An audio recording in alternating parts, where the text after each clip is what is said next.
Right then, welcome to a new podcast that me and my friend Mike putting together. This is the Hodling Room Podcast.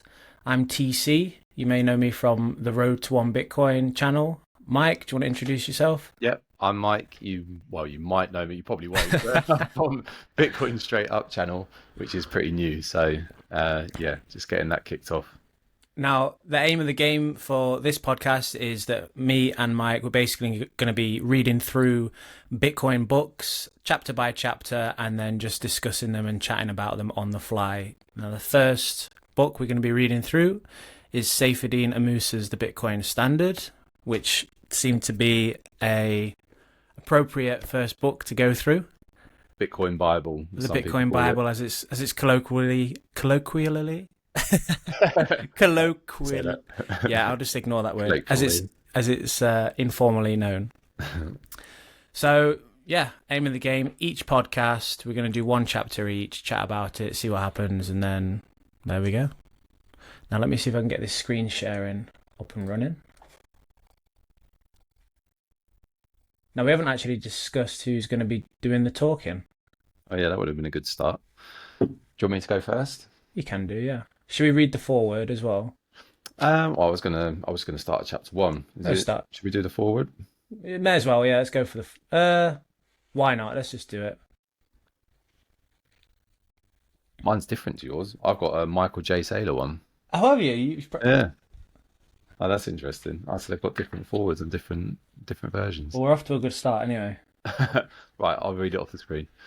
So let us follow. So it's by Nassim Nicholas Taleb. That's the guy. That's the guy that wrote the Anti-Fragile book, which I've not actually read yet. But I haven't. It's on my list. Yes. So let us follow the logic of things from the beginning, or rather from the end, modern times. We are, as I am writing these lines, witnessing a complete riot against some class of experts in domains that are too difficult for us to understand, such as macroeconomic reality, and in which not only is the expert not an expert, but he doesn't know it. The previous Federal Reserve bosses Greenspan and Bernanke had little grasp of empirical reality is something we only discovered too late. One can macro BS longer than macro BS longer than micro BS, which is why we need to be careful of whom to endow with centralized macro decisions. What makes it worse is that all central banks operated under the same model, making it perfect monoculture. In complex domains, expertise doesn't concentrate. Under organic reality, things work in a distributed way, as F.A. Hayek has convincingly demonstrated. Do you know him? Yeah, he was one of those economists back in the day, I think. But I've remembered why I haven't read this guy's book yet. It's because it's just so far above my pay grade in terms of the word. Yeah. But Hayek is really interesting. I'll definitely recommend looking into him a bit more. Yeah, he's basically, he described Bitcoin way before Bitcoin. That's right. I did hear about. Is he the guy that quoted? He said something like, "In order to overcome like the centralized banking system, we need to just create our own and just a sly way of doing it just ourselves." Yeah, I remember that quote. Yeah, that's the only way to do it, and that is exactly what Bitcoin is doing. So he prophesized about it before it was even a thing. I just wish that more people understood that's what Bitcoin actually is. It is a revolution. It's the most peaceful revolution that we have ever. Yeah, it's a non-violent revolution. That's right. Yeah. Yeah, and I think if more people understood that is what Bitcoin is, they'd be into it more, because they understand. A lot of people see the problem or are aware of a problem, but they don't know what to do about it. So yeah, anyway. I think a lot of people they see it. Some see it as just another kind of asset or another, trade like stock or something, rather than actually a completely new revolutionary monetary system. It's get rich quick scheme, isn't it? Yeah, for most people. Right. So, but Hayek used the notion of distributed knowledge. Well, it looks like we do not even need the knowledge part for things to work well, nor do we need individual rationality, as all we need is structure. It doesn't mean all participants have a democratic share in decisions. One motivated participant can disproportionately move the needle. What I have studied as the asymmetry of the minority rule, but every participant has the option to be that player. Somehow, under scale transformation, a miraculous effect emerges. Rational markets do not require any individual trader to be rational. In fact, they work well under zero intelligence. A zero intelligence crowd, under the right design, works better than a Soviet-style management composed of maximally intelligent humans. Which is why Bitcoin is an excellent idea. It fulfills the need of the complex system, not because it is a cryptocurrency, but precisely because it has no owner, no authority that can decide on its fate. It is owned by the crowd, its users, and it now has a track record of several years, enough for it to be an animal in its own right. And I think that's the key thing with Bitcoin as well, isn't it, really? It has no owner. We are Bitcoin, like all of us. I wonder when this book was first published, because when was he writing this? This is 2018, January 2018. Okay, so it'd been going about 9 years by that point. I think the book, it was 2018 as well, so around that same time. For other cryptocurrencies to compete, they need to have such a Hayekian property. I don't know what that means. Bitcoin is a currency. Well, like Hayek, I guess. Oh, yeah. That makes sense. Bitcoin is a currency without a government, but one may ask, didn't we have gold, silver, and other metals, another class of currencies without a government?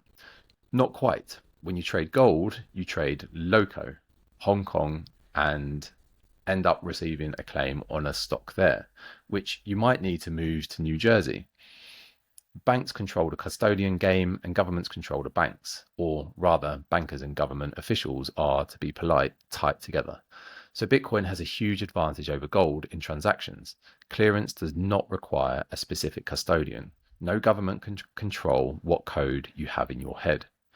Finally, Bitcoin will go through hiccups. It may fail, but then it will be easily reinvented, as we now know how it works. In its present state, it may not be convenient for transactions, not good enough to buy your decaffeinated espresso macchiato at your local virtue signaling coffee chain. It may be too volatile to be a currency for now, but it is the first organic currency. But its mere existence is an insurance policy that will remind governments that the last object to the establishment could control, namely the currency, is no longer their monopoly. This gives us, the crowd, an insurance policy against an Orwellian future. Very interesting. It's quite interesting what he talks about gold there, because I was just reading the other day that the issue with gold, when when the telecommunications pole, the telegraph pole came in, and then communication could be basically instant.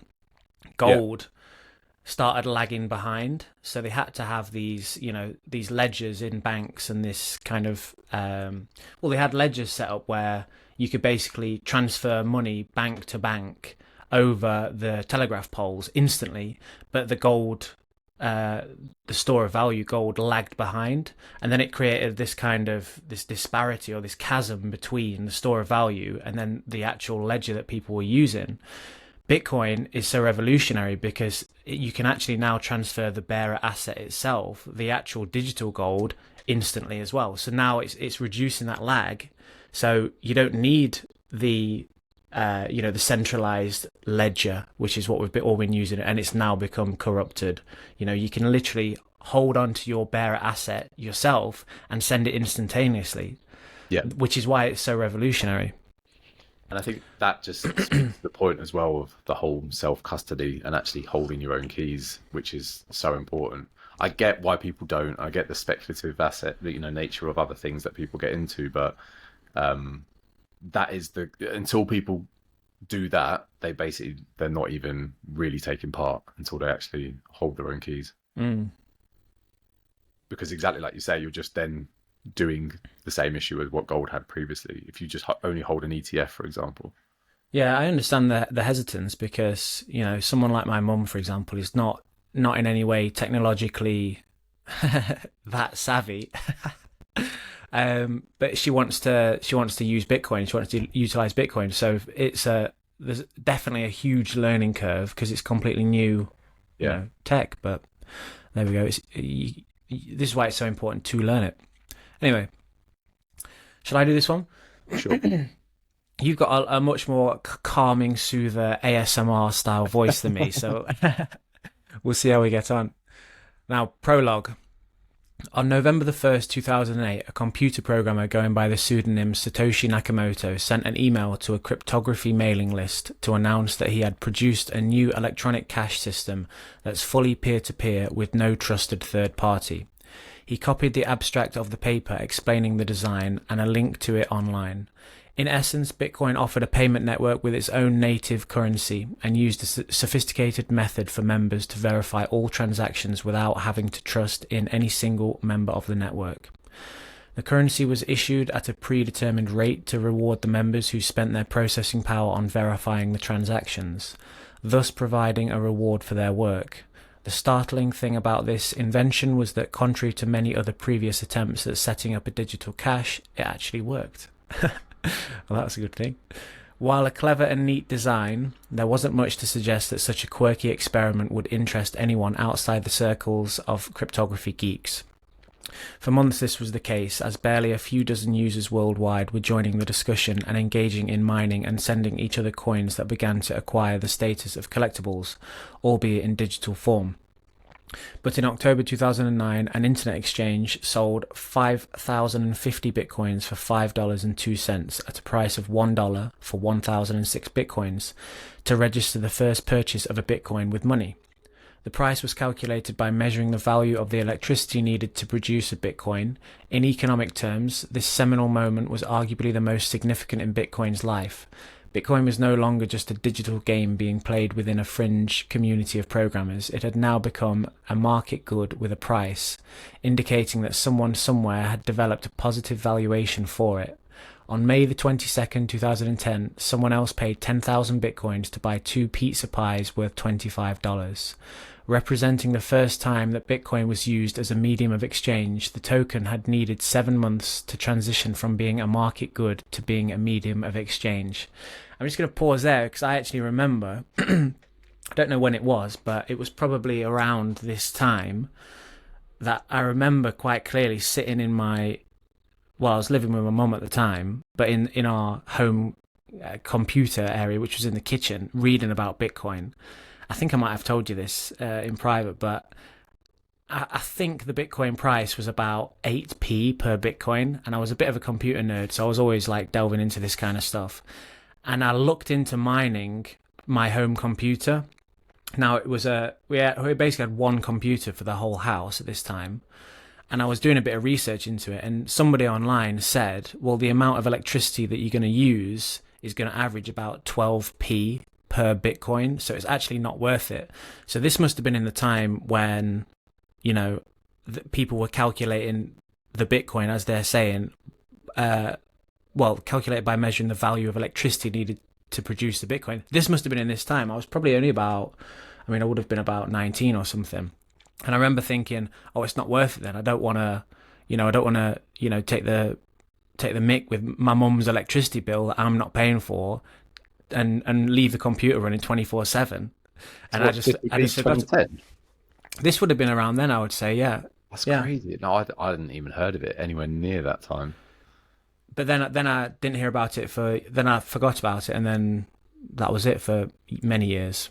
But yeah, interesting. There we go. Imagine if I just if I mined it, it would have been me, Hal Finney, and probably like 2 other people mining.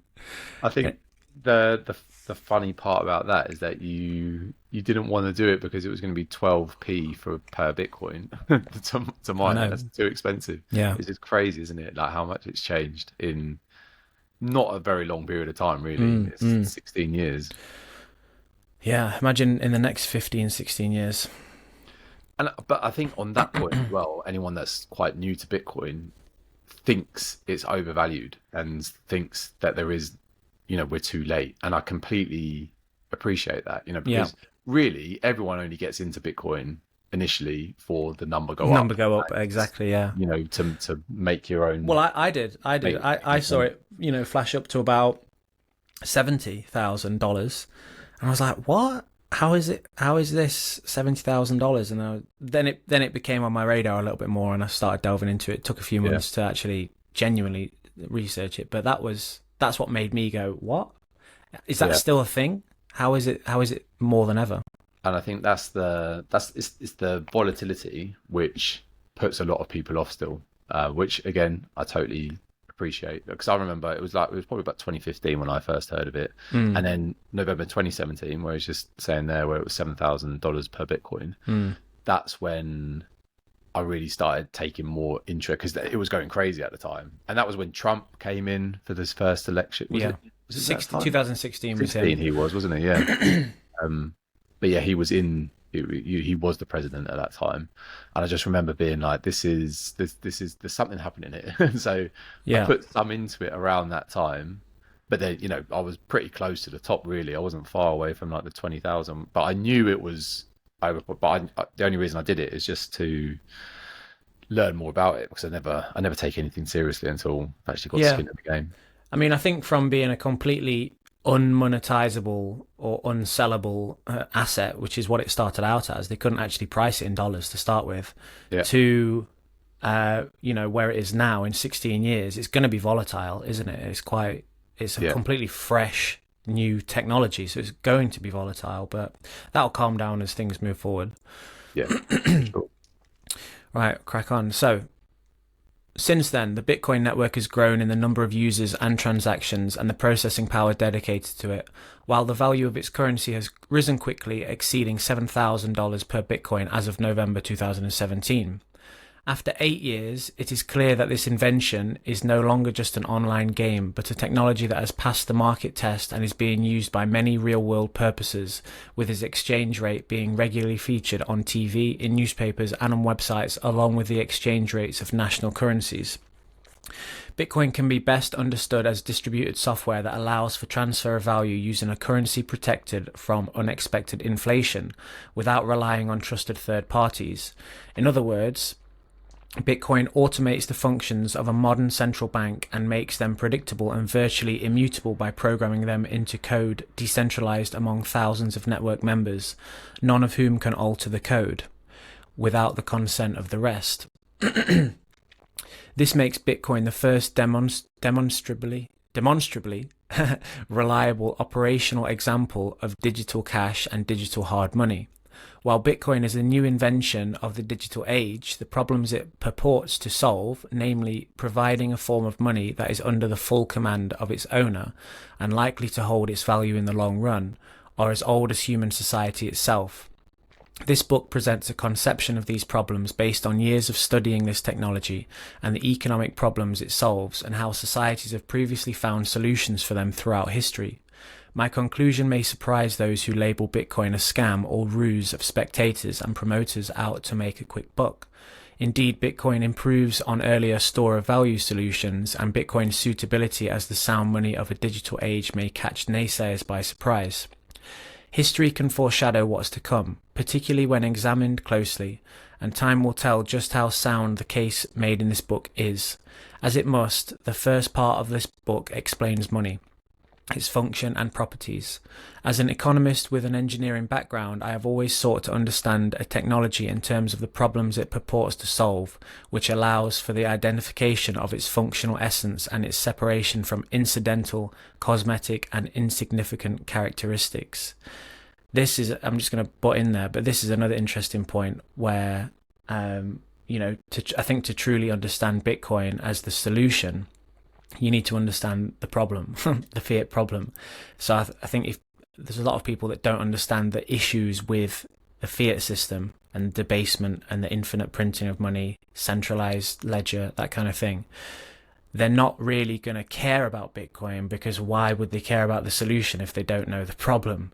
So you need to understand it in context. I find that's the most important thing. Yeah.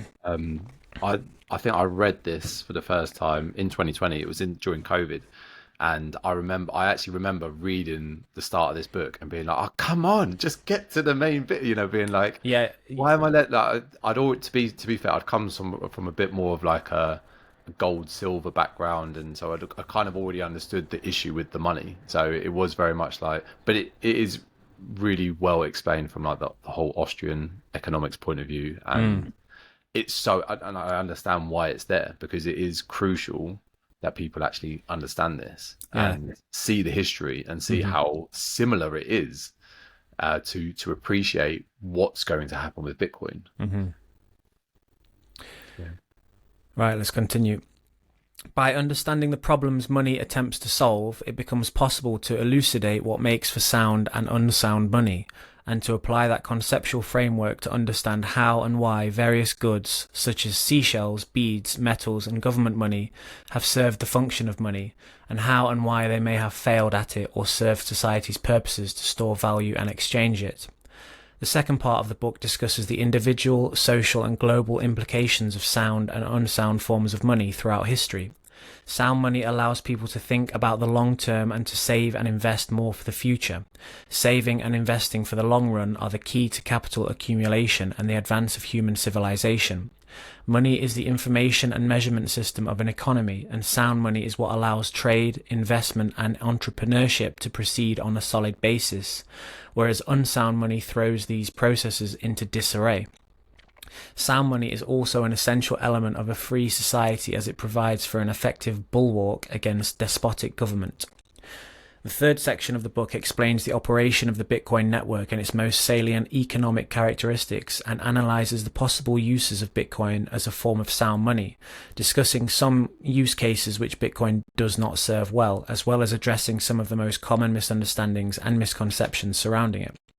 This book is written to help the reader understand the economics of Bitcoin and how it serves as the digital iteration of the many technologies used to fulfill the functions of money throughout history. This book is not an advertisement or invitation to buy into the Bitcoin currency, far from it. The value of Bitcoin is likely to remain volatile, at least for a while. The Bitcoin network may yet succeed or fail for whatever foreseeable or unforeseeable reasons, and using it requires technical competence and carries risks that make it unsuited for many people. This book does not offer investment advice, but aims at helping elucidate the economic properties of the network and its operation to allow readers an informed understanding before deciding whether they want to use it. Only with such an understanding, and only after extensive and thorough research into the practical operational aspects of owning and storing Bitcoins, should anyone consider holding value in Bitcoin. While Bitcoin's rise in market value may make it appear like a no-brainer as an investment, a closer look at the myriad hacks, attacks, scams, and security failures that have cost people their Bitcoins provides a sobering warning to anyone who thinks that owning Bitcoins provides a guaranteed profit. Should you come out of reading this book thinking that the Bitcoin currency is something worth owning, your first investment should not be in buying Bitcoins, but in time spent understanding how to buy, store, and own Bitcoins securely. It is the inherent nature of Bitcoin that such knowledge cannot be delegated or outsourced. There is no alternative to personal responsibility for anyone interested in using this network, and that is the real investment that needs to be made to get into Bitcoin. Yep, I totally agree with that paragraph so much. But equally, when you first get into Bitcoin, but in a weird way, I almost would not advise that to most friends or people, because it's such an obstacle to overcome that it would just stop a lot of people even getting started. Which bit are you talking about? Sorry. Just holding it and secure. And okay. He said your first investment should be learning how to secure it and do it.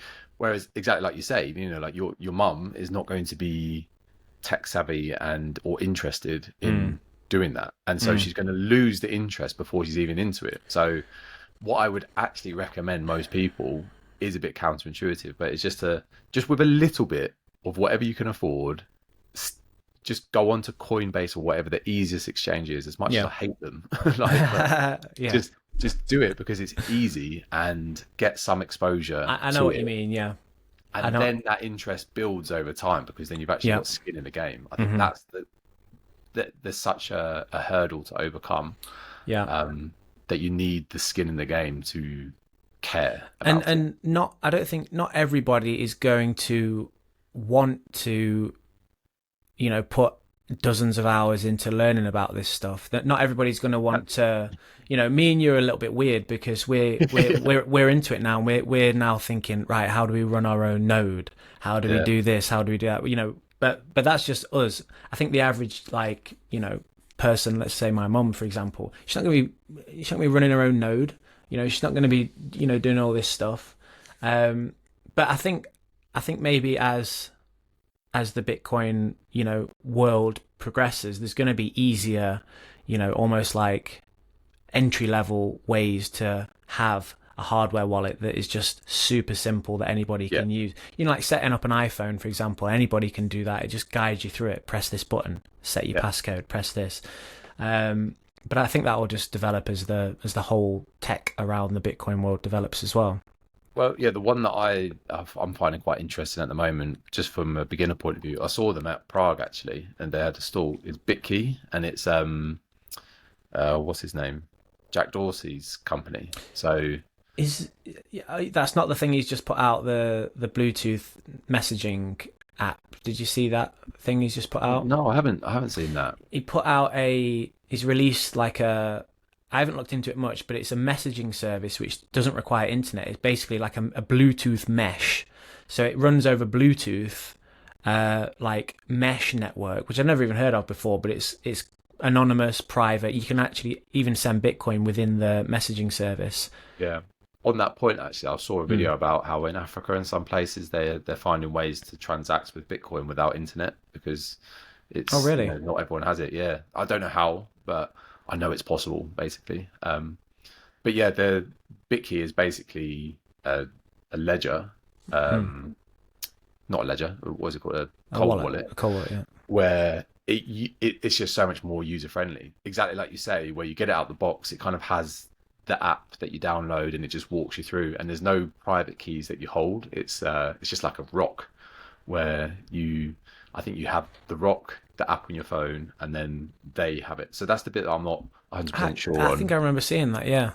But it seems like it's much more user friendly, and at least that's a way for people to get cold storage without the whole techie stuff to overcome. It's just like any other piece of tech. Maybe we'll get a nice little sponsorship deal now you've hyped them up.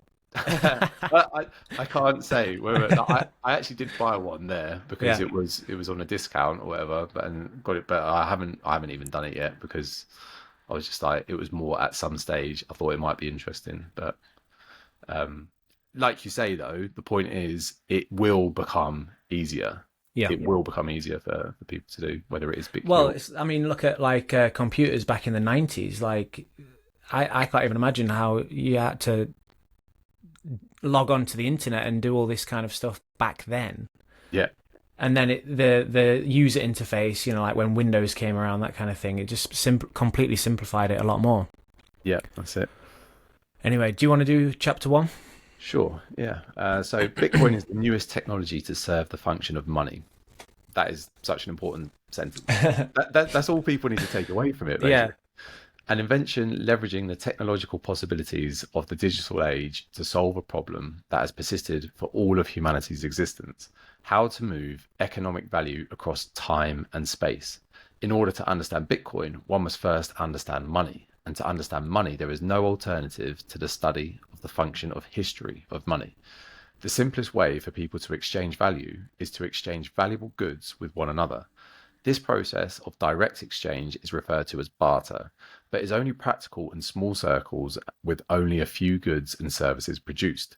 In a hypothetical economy of a dozen people isolated from the world, there is not much scope for specialization and trade, and it would be possible for individuals to each engage in the production of the most basic essentials of survival and exchange them among themselves directly. Barter has always existed in human society and continues to this day, but it is highly impractical and remains only in use in exceptional circumstances, usually involving people with extensive familiarity with one another. In a more sophisticated and larger economy, the opportunity arises for individuals to specialize in the production of more goods and to exchange them with many more people with whom they have no personal relationships. strangers with whom it is utterly impractical to keep a running tally of goods, services, and favours. The larger the market, the more opportunities for specialization and exchange, but also the bigger the problem of coincidence of wants. What you want to acquire is produced by someone who doesn't want what you have to sell. The problem is deeper than different requirements for goods, as there are three distinct dimensions to the problem. First, there is the lack of coincidence in scales. What you want may not be equal in value to what you have, and dividing one of them into smaller units may not be practical. Imagine wanting to sell shoes for a house. You cannot buy the house in small pieces, each equivalent in value to a pair of shoes, nor does the homeowner want to own all the shoes whose value is equivalent to that of the house. Imagine that. Yeah, give me 55,000 pairs of shoes for the house. Which is not useful. Second, there is the lack of coincidence in time frames. What you want to sell may be perishable, but what you want to buy is more durable and valuable, making it hard to accumulate enough of your perishable good to exchange for the durable good at one point in time. It is not easy to accumulate enough apples to be exchanged for a car at once, because they will rot before the deal can be completed. Third, there is the lack of coincidence of locations. You may want to sell a house in one place to buy a house in another location, and most houses aren't transportable. These three problems make direct exchange highly impractical and result in people needing to resort in performing more layers of exchange to satisfy their economic needs. The only way around this is through indirect exchange. You try to find some other good that another person would want and find someone who will exchange it with you for what you want to sell. The intermediary good is a medium of exchange, and while any good could serve as the medium of exchange, as the scope and size of the economy grows, it becomes impractical for people to constantly search for different goods that their counterparty is looking for, carrying out several exchanges for each exchange they want to conduct. A far more efficient solution will naturally emerge, if only because those who chance upon it will be far more productive than those who do not. A single medium of exchange, or at most a small number of media of exchange, emerges for everyone to trade their goods. A good that assumes the role of a widely accepted medium of exchange is called money. Being a medium of exchange is the quintessential function that defines money. In other words, it is a good purchased not to be consumed, a consumption good, nor to be employed in the production of other goods, an investment or capital good, but primarily for the sake of being exchanged for other goods. While investment is also meant to produce income to be exchanged for other goods, it is distinct from money in three respects. First, it offers a return, which money does not offer. Second, it always involves a risk of failure, whereas money is supposed to carry the least risk. Third, investments are less liquid than money, necessitating significant transaction costs every time they are to be spent. Just on that point, I think this is understanding those three things. So it shouldn't be consumed. What was it? Like, it offers a return, which money does not. So on that point about the investment, and I think this is where a lot of people, from what I've noticed from speaking to people, is like, it's almost like, but Bitcoin's not an investment because it doesn't generate anything. And this is the argument that Warren Buffett has, even, what's his name? Schiff, he makes the same sort of point, is that there is no, it doesn't do anything. It's just a rock. It just sits there, it's not actually doing anything. Whereas we're in this weird moment at the moment where actually the safest thing to own is also providing the best return, not through income, but just by adoption rate. It is just because so few people have it at the moment and so many people want it, and with the limited supply, it weirdly actually offers the best return out of any investment really that exists at the moment, sort of thing. It's almost like this medium of exchange, this money, is just like it's a stored energy, basically. You know, you work for it and you store your energy in this currency. You know, you can exchange that. It's almost like the money should be neutral in a way, where, you know, you've worked for it and you can exchange it across any seller. Any buyer and seller can just exchange this kind of neutral energy that you've worked for, and that seems to be the essence of money. But when you can get somebody like, let's say the central banks nowadays, if we're all working for this currency, like the dollar or the pound or whatever, and we're exchanging our time for this currency, this money, but some small group of people can literally just create that out of nothing, but we're working for that. That is, at essence, like incredibly nefarious. Now, I don't want to get too deep or dark, but it's almost like a form of, well, it's not almost, it is a form of economic slavery. You know, if we're working for this fake thing that we're having to exchange our time and our life for, but somebody else can literally just make it out of thin air, like that's a huge scam. It is by definition theft. And Yeah.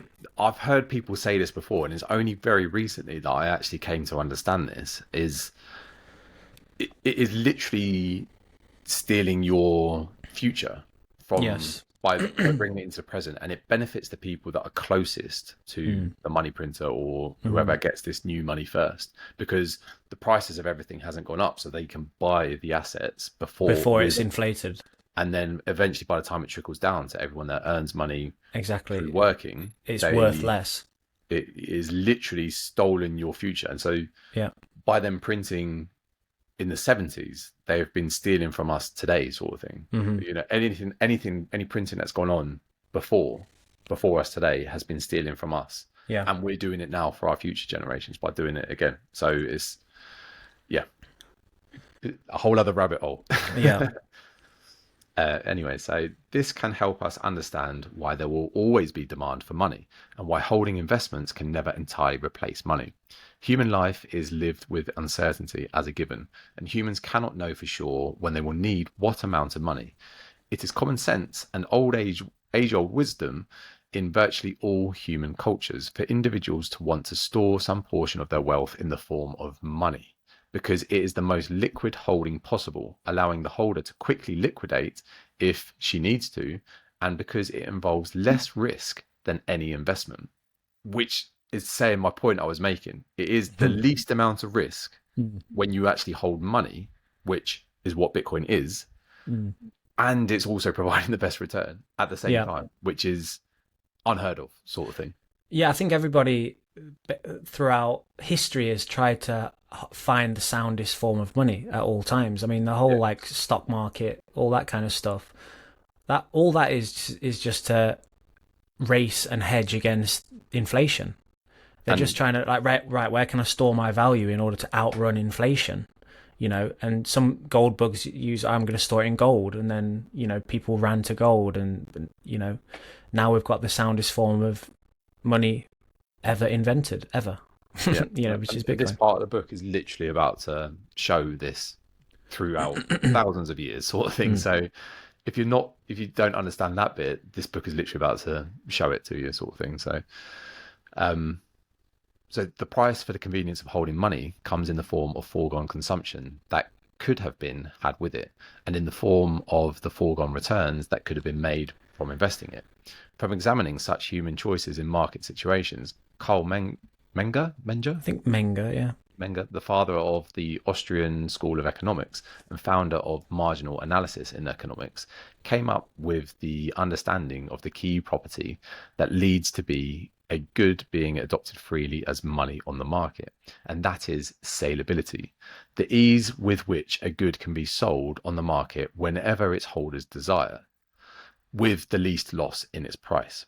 There is nothing in principle that stipulates what should or should not be used as money. Any person choosing to purchase something not for its own sake, but with the aim of exchanging it for something else, is making it de facto money. And as people vary, so do their opinions on and choices of what constitutes money. Throughout human history, many things have served the function of money. Gold and silver, most notably, but also copper, seashells, large stones, salt, cattle, government paper, precious stones, and even alcohol and cigarettes in certain Government conditions. paper. Yeah, that's what it is. It is government paper, and most people see that as money, whereas it's not. The alcohol and cigarettes one is interesting as well. I know that there was times in like jails and stuff, but I think there was even a patch in like Weimar, Germany, where the hyperinflation, where people were using cigarettes more than money. Wouldn't surprise me, yeah. People's choices are subjective, and so there is no right and wrong choice of money. There are, however, consequences to choices. The relative saleability of goods can be assessed in terms of how well they address the three facets of the problem, of the lack of coincidence of once mentioned earlier, their saleability across scales, across space, and across time.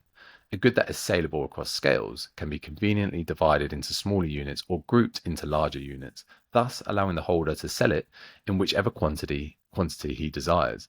Saleability across space indicates an ease of transporting the good or carrying it along as a person travels, and this has led to good monetary media generally having high value per unit of weight. Both of these characteristics are not very hard to fulfill by a large number of goods that could potentially serve the function of money. It is the third element, saleability across time, which is the most crucial. Exactly what you were just saying. A good's saleability across time refers to its ability to hold value into the future, allowing the holder to store wealth in it, which is the second function of money, store of value. For a good to be saleable across time, it has to be immune to rot, corrosion, and other types of deterioration. It is safe to say anyone who thought he could store his wealth for the long term in fish, apples, or oranges learns the lesson the hard way, and likely had very little reason to worry about storing wealth for a while. Physical integrity through time, however, is a necessary. Is a necessary but insufficient. Unnecessary, yeah. It is a necessary but insufficient condition for saleability across time, as it is possible for a good to lose its value significantly, even if its physical condition remains unchanged. For the good to maintain its value, it is also necessary that the supply of the good not increase too drastically during the period during which the holder owns it. A common characteristic of forms of money throughout history is the presence of some mechanism to restrain the production of new units of the good to maintain the value of the existing units. The relative difficulty of producing new monetary units determines the hardness of money. Money whose supply is hard to increase is known as hard money, while easy money is money whose supply is amenable to large increases. We can understand monetary's hardness through understanding two distinct quantities related to the supply of a good. One, the stock, which is its existing supply consisting of everything that has been produced in the past, minus everything that has been consumed or destroyed. And two, the flow, which is the extra production that will be made in the next time period. The ratio between the stock and flow is a reliable indicator of a good's hardness as money and how well it is suited to play a monetary role. A good that has a low ratio of stock to flow is one whose existing supply can be increased drastically if people start using it as a store of value. Such a good would be unlikely to maintain value if chosen as a store of value. The higher the ratio of the stock to the flow, the more likely a good is to maintain its value over time and thus be more saleable across time. If people choose a hard money with a high stock to flow ratio as a store of value, their purchasing of it to store it would increase demand for it, causing a rise in its price, which would incentivize its producers to make more of it. But because the flow is small compared to the existing supply, even a large increase in the new production is likely to depress the price significantly. On the other hand, if people choose to store their wealth in an easy money with a low stock to flow ratio, it would be trivial for the producers of this good to create very large quantities of it that depress the price, devaluing the good, Expropriating the wealth of savers and destroying the good's saleability across time. On that, I was reading something the other day that basically said that for gold, because gold is not completely finite, but I was reading that about every 50 years or so, the amount of gold in the world doubles. So it's got, something like a 2% per year inflation, because obviously new gold is mined all the time. I was reading that there are gold mines in the world that have been found that are just sat there waiting to be mined, but it only counts as new gold found when that gold is actually lifted out of the ground. So what these gold miners do is they'll find a gold mine and they'll kind of locate the gold ready to be mined and then close it off. And then technically, until they've actually lifted it out of the ground, it doesn't add to the stock. It doesn't add to the supply, because if they were to just extract it all at once, it would just basically flood the market, and it would devalue gold almost. But there's so much gold just sat there where they know, right, there's a big pile of gold here, there's a big pile of gold here, and they're just sitting on it. They own the land, and it's ready to be mined, but then they're pausing it. They're not getting it out just yet for that very reason. So even that is like, controlled and centralized, and to some extent. Yeah, 100%. And it's not as good as It's the advancement of technology that helps with this as well, because it's really hard for us to actually comprehend that from today, the amount of gold, all of the gold that exists today, this time in 50, 60 years, whatever the number is, it will double. The supply will double. And like, that's so hard for us to understand. And it also means that this time, what would be 1920? So in like 1970, only half of the current supply existed, and it is exactly like you say. It's because of technology that means that we can actually mine more and more of it more efficiently, cheaper, exactly, and find ways of finding it better. And supposedly, there's way more gold on Earth than we could, possibly know what to do with, sort of thing. And then there's also the other risks of like meteor strikes or whatever, landing gold and stuff. There's all that sort of stuff. But even just going by what is existing on Earth, apparently there's so much of it that we can't even like wrap our heads around it. But even saying that, it's still the most scarce thing before Bitcoin that existed. Well, it's the same with diamonds as well. Like that whole diamond industry. I don't know if you've read about this, but that's completely controlled and restricted to restrict the amount of diamonds. Like I think there was one family, I can't remember the name exactly, but there's basically like one family that owns the monopoly on diamond mining, and they restrict and release and steadily release a small amount into the world to keep the price high. But they're actually a lot more what's the opposite of scarce? Like unscarce. Like, do you know what I mean? Abundant, they're a lot more abundant, but because it's one family that runs the diamond monopoly, only release a certain amount into the world, it keeps the price high.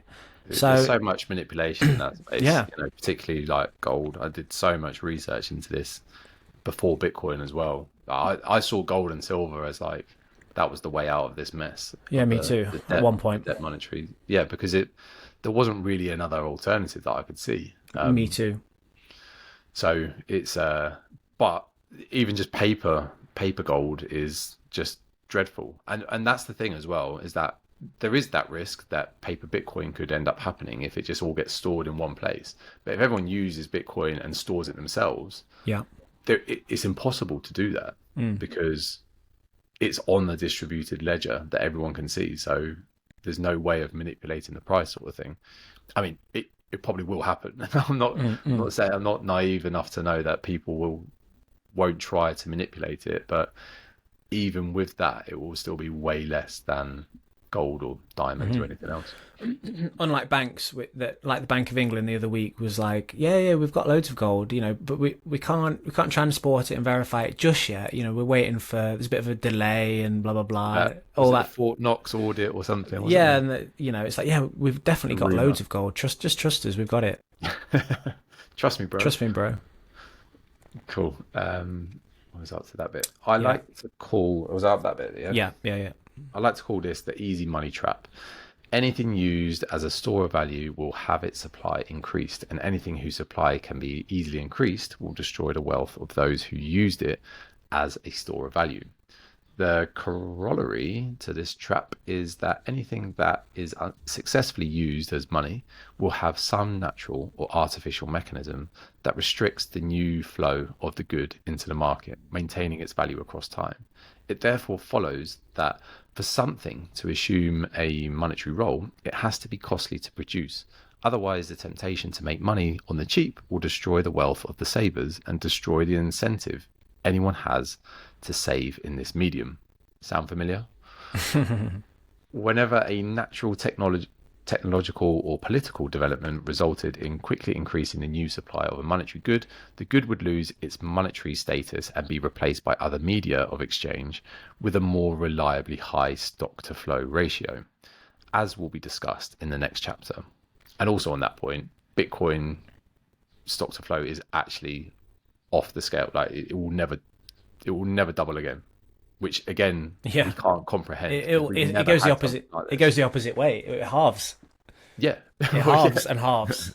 Yeah, it doesn't double. It halves. It is impossible. It will never double again, which is just we can't get our heads around it as humans. No. Seashells were used as money when they were hard to find.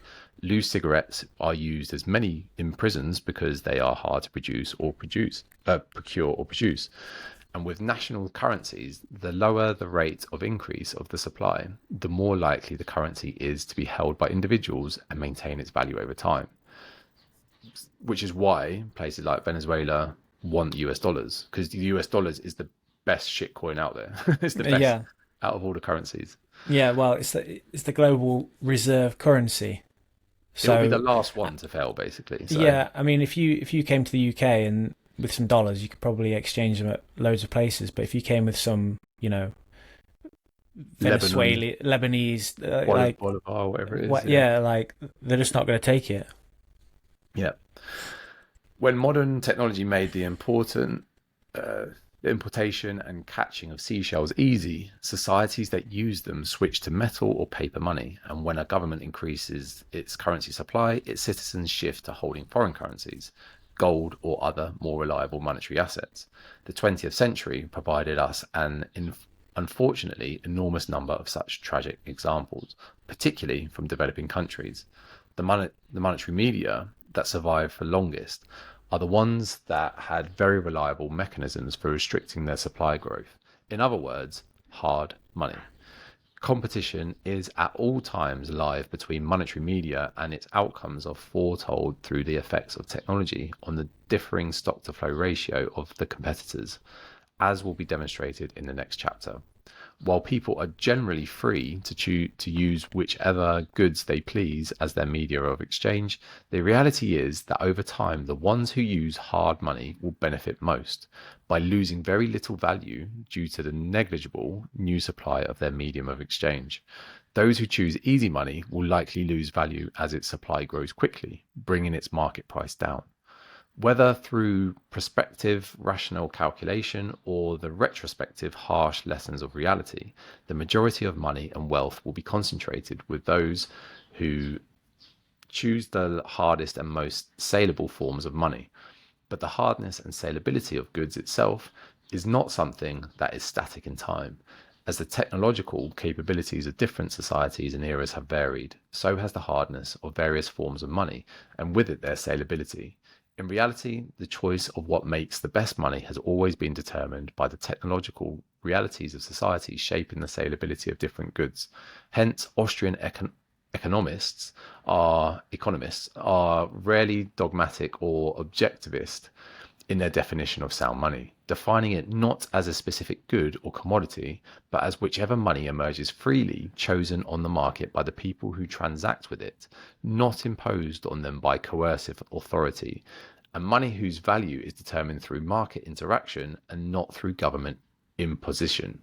It's interesting. I was wondering if anybody's done any like studies into prison economics, because like if you think about it, like that's about as organic of a grassroots economy as you can get. You know, it'd be like, right, I'll give you 5 cigarettes and a pack of noodles for this or whatever. And I wonder what currencies naturally come around in prison. Maybe it's like, right, I'll give you 2 packs of noodles for a haircut. Yeah, no, it is. Because surely they're not. Or those cigarettes are like the main thing in a lot of prisons. Because if you think about it, they're quite divisible. You can be like, right, I'll give you 1 cigarette, or I'll give you a stick of 200, or a pack of 20. And even if you don't smoke, and they're durable as well. Exchange it. And yeah, exactly. Yeah. No, it's and it's just what, as this book will show, it just happens in throughout history. This is what we do. We just go to the hardest money.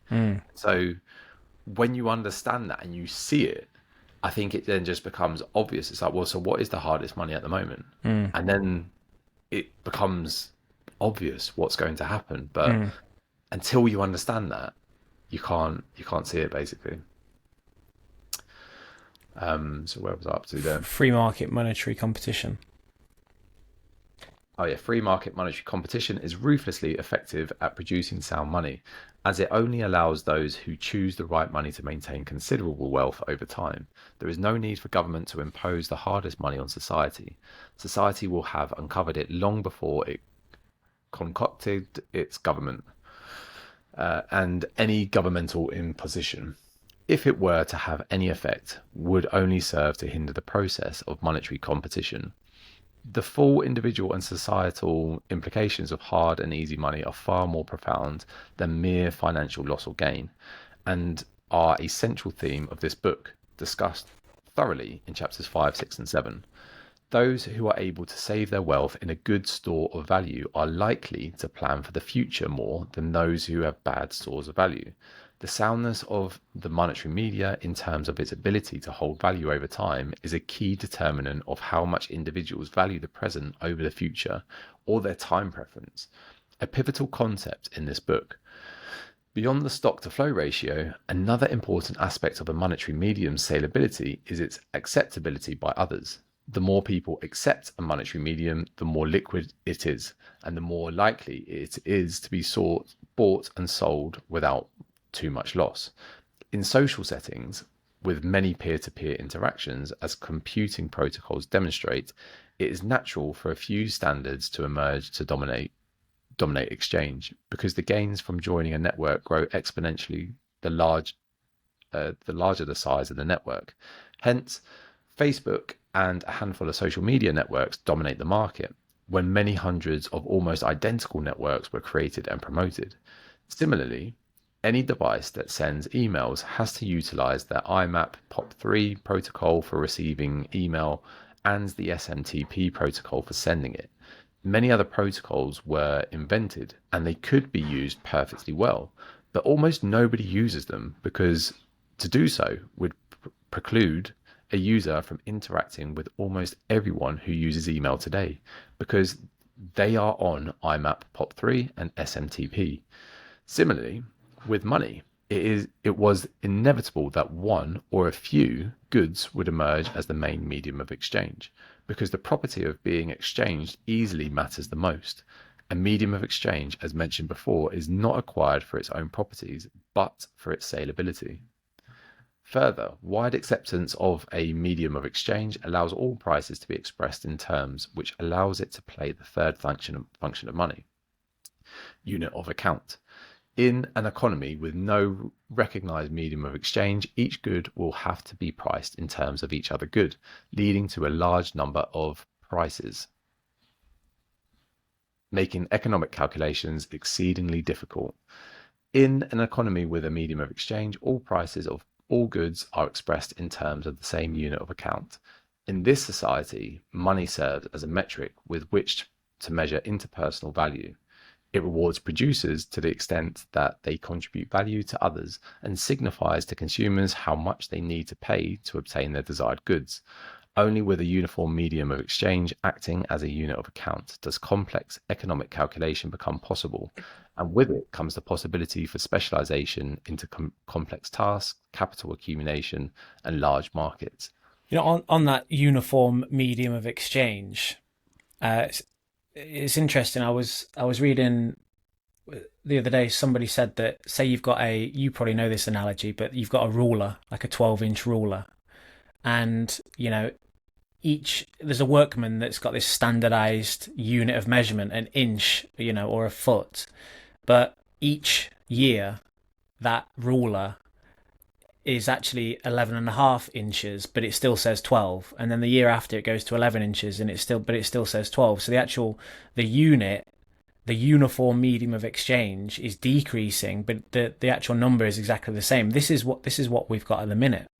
We've got this standardized unit, the pound, the dollar, and everybody thinks, oh, the prices are going up, but actually it's the ruler that's getting smaller and smaller. The value is getting less and less and less. So we don't actually have a uniform medium of exchange.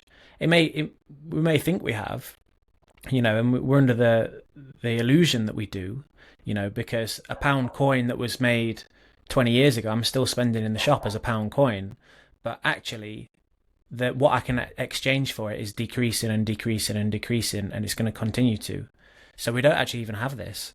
It's not a standardized medium. Whereas, a kilogram is a kilogram. That doesn't change. A pound is a pound. A weight. A foot is a foot. An inch is an inch. And this is why Bitcoin is so good, because a Bitcoin is a Bitcoin. That's it. There we go. It's just it's so hard for us to even realize this as well. Not until you. And there's no need for people to even figure it out. It's like you have to go about it by yourself and realize what's actually happening, because it won't be. It's not on public media or mainstream media, or it's not advertised at all. I mean, I was talking to a friend of mine, and I was explaining this whole thing to him. It was the video of me in the car with my mate George. I don't know if you saw that one, but he texted me afterwards. He's like, I don't know why we don't get taught this in school. And I was like, well, why would you get taught it in school? Why would you get taught that the entire financial currency that we use is a scam, and the cards are stacked against you? You're not going to get taught that in school. I have a friend who really struggles with this as well. Like he can't he's like, I know that. Like, I'll sometimes go down a rabbit hole on like AI or something, and just show him like this is what's happening, and he's like, but why don't you get some like information from like respected and trusted economic studies or something like that? It's like, but the thing is that these studies are done by Keynesian economists who benefit by keeping it in the Keynesian, because if we were living on an Austrian economy system, there would be no need for economists at all, because there is no manipulating the money. It would be like a free market. Yeah, exactly. Whereas in a Keynesian economist, you need these people who are like, we are now doing quantitative easing and we're changing the interest rates by 25 basis points and all this crap, which is just not needed in a free market if it was just left to its own devices. And you're sure there would be times where life would be tough and people would lose jobs and stuff, and there'll be times of abundance, but then the market will naturally find the solution. Exactly. It's a free market, and it will figure it out, which we don't have at the moment. We'll never have. We've never have had it. So it's the operation of a market economy is dependent on prices, and prices to be accurate are dependent on a common medium of exchange, which reflects the relative scarcity of different goods. If this is easy money, the ability of its issuer to constantly increase its quantity will prevent it from accurately reflecting opportunity costs. Every unpredictable change in the quantity of money would distort its role as a measure of interpersonal value and a conduit for economic information. Having a single medium of exchange allows the size of the economy to grow as large as the number of people willing to use that medium of exchange. The larger the size of the economy, the larger the opportunities for gains from exchange and specialization, and perhaps more significantly, the longer and more sophisticated the structure of production can become. Producers can specialize in producing capital goods that will only produce final consumer goods after longer intervals, which allows for more productive and superior products. In the primitive small economy, the structure of production of fish consisted of individuals going to the shore and catching fish with their bare hands, with the entire process taking a few hours from start to finish. As the economy grows, more sophisticated tools and capital goods are utilized, and the production of these tools stretches the duration of the production process significantly while also increasing its productivity. In the modern world, fish are caught with highly sophisticated boats that take years to build and are operated for decades. These boats are able to sail to seas that smaller boats cannot reach and thus produce fish that would otherwise not be available. The boats can brave inclement weather and continue production in very difficult conditions where less capital-intensive boats would be docked uselessly. As capital accumulation has made the process longer, it has become more productive per unit of labor, and it can produce superior products that were never possible for the primitive economy with basic tools and no capital accumulation. On this one as well, I was reading the other day that certain tribes, they used to use things like marbles and stone that they had to get from 200 miles away and bring back to their tribe by boat. So this naturally became their money, their medium of exchange, was this kind of rare rock. But then when more industrialized visitors came, like, I don't know, like British Empire or whatever, they came with boats and tools and all this kind of stuff. They would basically mine all of this rock and flood this tribal economy with this rock that they used as a currency, because they would want these tribes to work for them, basically. And in the end, it just completely destroyed their little enclosed free market economy, because this hyper industrialized, external culture could basically just mine everything that this tribe had been mining for 100 years in a day, and then just be like, right, we're going to give you all this stuff, and it became worthless. But we've got the same thing now with the printing press. It's like, this is what we used to have. We had the gold standard, and we had the paper money on top, backed 1-to-1. Oh well, now we've just got a printing press that's just flooding the market. We're like the tribe, and we've got somebody that's just going with the cash, and it's completely not demonetizing, but debasing everything.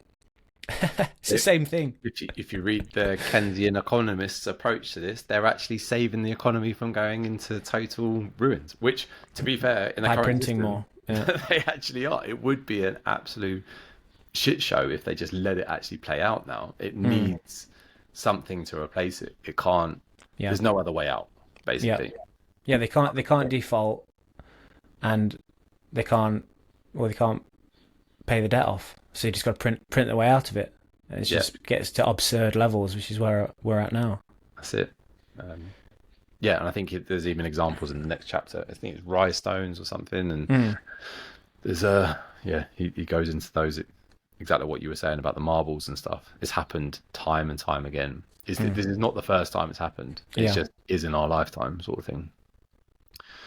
So none of this would be possible without money playing the roles of medium of exchange to allow specialization, store of value to create future orientated, and incentivize individuals to direct resources to investment instead of consumption, and unit of account to allow economic calculation of profits and losses.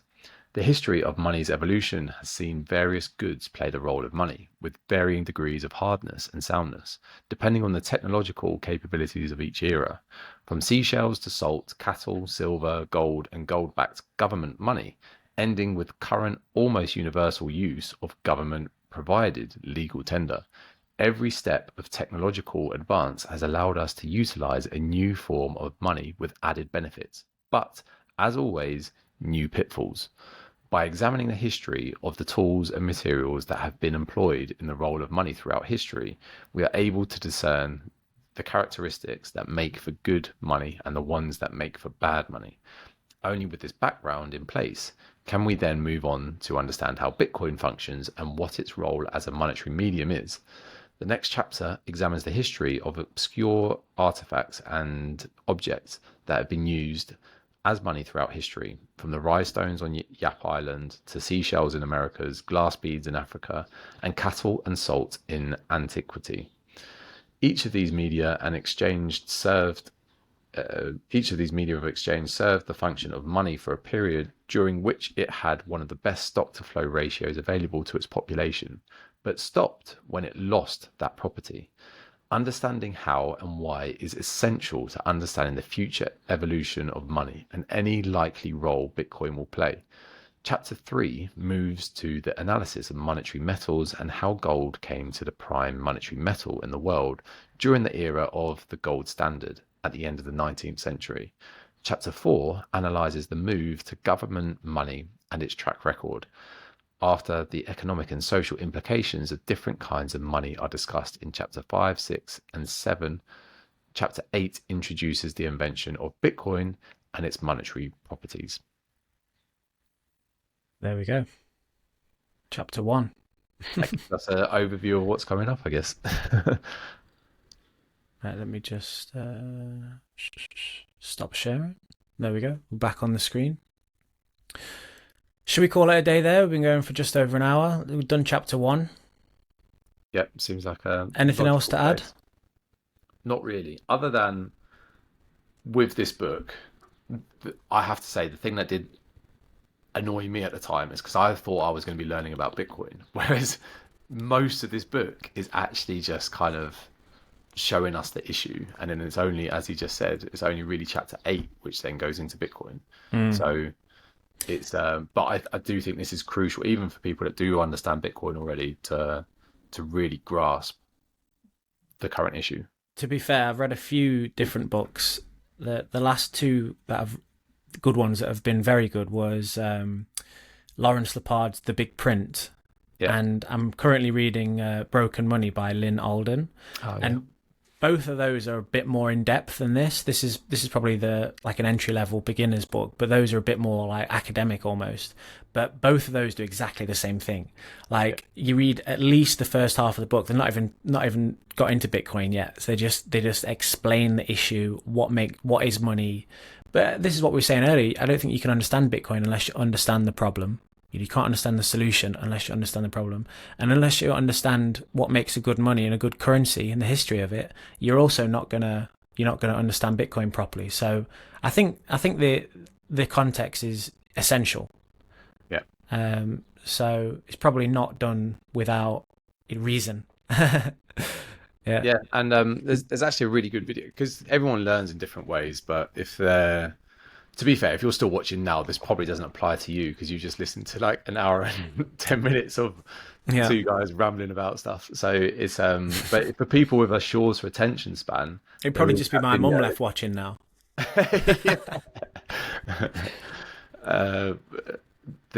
With anyone that has got a short attention span, there is that video. I think it's "What's the Problem" on YouTube. Yeah, I haven't actually seen that, but I've just got it yesterday to watch. Yeah, it's just a really easy way of seeing what's the problem, and it's done really well.